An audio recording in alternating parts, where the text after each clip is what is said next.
बहुत देर तक उन्होंने फिर कॉल पर मुझसे बातचीत की और कहा कि हम इंशाअल्लाह आपके प्रोग्राम में आ रहे हैं। तो मैं बहुत ही शुक्रिया अदा करता हूँ अपनी सोसाइटी की जानिब से उनका, और बहुत अदब और एहतराम के साथ तुम बहुत दूर से चलकर मेरे करीब आए, अब पास ही बैठो, उठाकर मुझे ले दो। इस्तकबाल करते हैं जनाब जाने आलम साहब का, वो तशरीफ लाए और अपने अफकार आलिया से।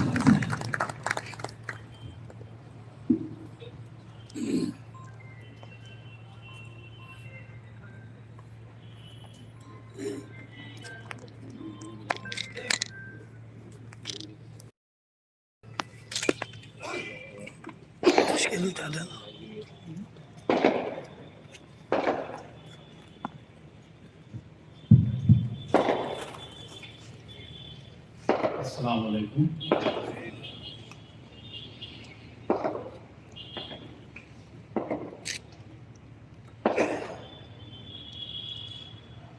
इस प्रोग्राम के चेयरमैन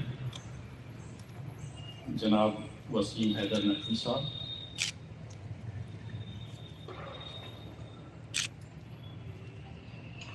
आयन कॉलेज के प्रिंसिपल डॉक्टर जमशेद कमाल, जनाब वसीम जैदी साहब, आयन कॉलेज के साबिक प्रिंसिपल जनाब हसन अब्बास साहब, जनाब कासिम आगा साहब, यहाँ मौजूद तमाम असातिज़ा,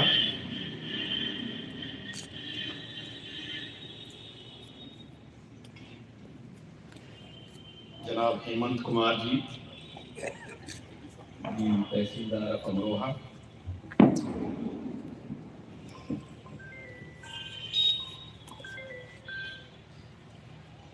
ओल्ड बॉयज एसोसिएशन के तमाम ऑफिस बेयरर्स और मेंबर्स, मुअज़्ज़िज़ हज़रात,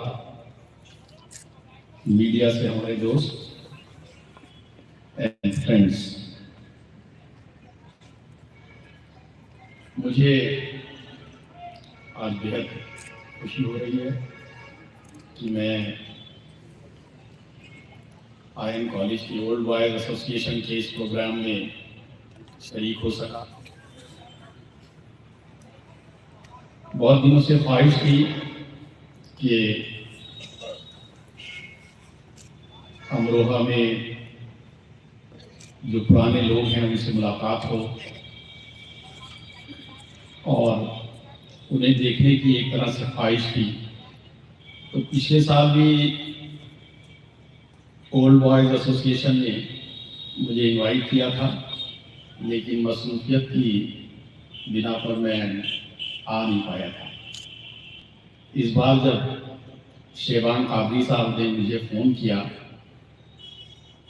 तो मैंने इसके बारे में सोचा और मुझे ये महसूस हुआ कि वक्त गुज़रता चला जाता है और बहुत से लोग ऐसे हैं जिनसे मिले बिना ही वो लोग अब इस दुनिया में नहीं हैं। तो मैंने ये महसूस किया कि देर ना हो जाए, इसलिए मैंने हमारे चीफ मिनिस्टर को मैंने रिक्वेस्ट किया कि मुझे 3 दिन के लिए इजाज़त दी जाए। आयन कॉलेज का मेरा स्कूल का प्रोग्राम है और उन्होंने मुझे परमिशन दिया और मैंने ओल्ड बॉयज एसोसिएशन का ये दावतनामा कबूल किया। कल मैं दिल्ली पहुंचा था और आज आपके सामने मौजूद हूँ। मुझे बेहद खुशी है कि अपने पुराने टीचर्स से मैं मिल सका, उनको देख सका। कई टीचर्स ऐसे हैं जो अब इस दुनिया में नहीं हैं, उनसे मुलाकात नहीं हो पाई। एक्चुअली शेबान कादरी ने मुझसे कहा था कि ये प्रोग्राम टीचर्स के एजाज़ में दिया जा रहा है, ऑर्गेनाइज किया जा रहा है, और हम जो रिटायर्ड टीचर्स हैं उनको ऑनर करते हैं। तो इस जज्बे की कदर करते हुए मैंने कहा कि ये बहुत नेक प्रोग्राम है और इसमें शामिल होना मेरे लिए भी एक बायस खबर होगा, और मुझे भी अच्छा लगेगा, इसलिए मैंने इस प्रोग्राम में आने के लिए मैं तैयार हुआ। और मुझे बेहद खुशी है कि इस बहाने काफ़ी लोगों से मुलाकात हो गई। इस कॉलेज से मेरी बहुत सारी यादें वाबस्ता हैं।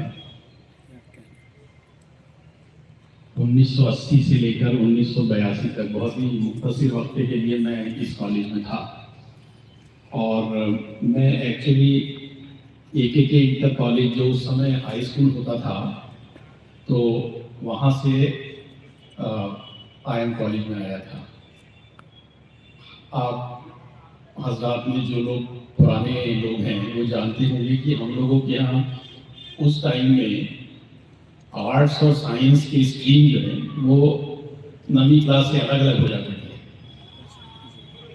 तो 9वीं क्लास में जब मेरा एडमिशन हुआ AKK कॉलेज में, तो उस वक्त काफ़ी लोगों ने ये जोर दिया था कि भाई आप आर्ट्स में क्यों जा रहे हैं, आप साइंस में क्यों नहीं जा रहे। तो खैर उस वक्त तक इतना कोई विजन नहीं था कि मुझे IAS अफसर बनना है। बस एडमिशन ले लिया और उसके बाद में पढ़ाई कर रहे थे। फिर हाई स्कूल में इत्तेफाक से फर्स्ट डिवीज़न आ गई, तो उससे थोड़ी सी हिम्मत बढ़ी। तो उसी साल, जिस साल मैंने हाई स्कूल किया, उसी साल एक्चुअली AKK कॉलेज में उन्होंने 11वीं 12वीं की भी क्लासेस शुरू की थी, मतलब वो इंटर कॉलेज हो गया था। तो पहला जो मुश्किल वक्त आया वो ये था कि AKK कॉलेज ने मेरी PC देने से मना कर दिया। उन्होंने कहा कि आप यहीं पे पढ़ाई कीजिए। तो हमारी बहुत ख्वाहिश थी, मतलब उस वक्त IM कॉलेज का नाम बहुत मशहूर था और IM कॉलेज की पढ़ाई बहुत अच्छी मानी जाती थी, ख़ासतौर से आर्ट्स में बहुत ही एक्सपीरियंस टीचर्स थे यहाँ पे, और हम लोगों को लगता था कि भाई अच्छे कॉलेज में पढ़ने से थोड़ा मुस्तकबिल बेहतर होगा। तो बड़ी मुश्किल से PC वहाँ से लिए, झगड़ा हो गया था एक्चुअली।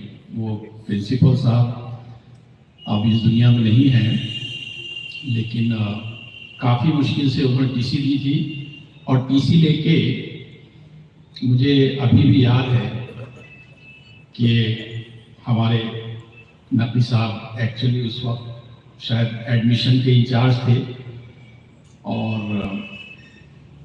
हम लेके पहुंचे अपने कागजात और उन्हें दिखाए, तो मार्कशीट देख के बहुत खुश हुए।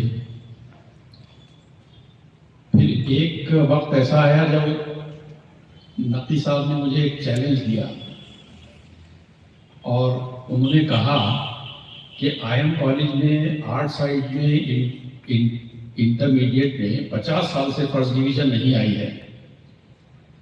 अगर आपने फर्स्ट डिवीज़न आप ले आए तो मैं अपने हाथ से मिठाई खिलाऊंगा। अब ये बात जो है मेरे जहन में नक्श हो गई, और